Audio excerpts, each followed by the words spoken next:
The feds say you don't have a right to check out retro video games like library books. A Video Games History Foundation study found you can't legally buy nearly 90% of games from before 2010. Preservationists have been looking for ways to allow people to legally access gaming history, but the US Copyright Office dealt them a heavy blow on Friday. Feds declared that you or any researcher has no right to access old games under the Digital Millennium Copyright Act or DMCA.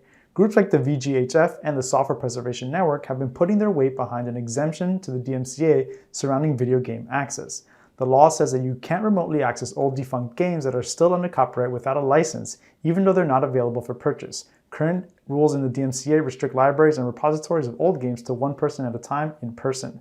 The Foundation's proposed exemption would have allowed more than one person at a time to access the content stored in museums, archives, and libraries. This would allow players to access a piece of video game history like they would if they checked out a book from a library or an ebook from a library.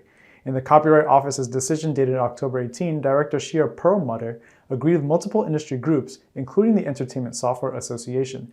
She recommended the Library of Congress keep the same restrictions. Section 1201 of the DMCA restricts unauthorized access to copyrighted works, including games.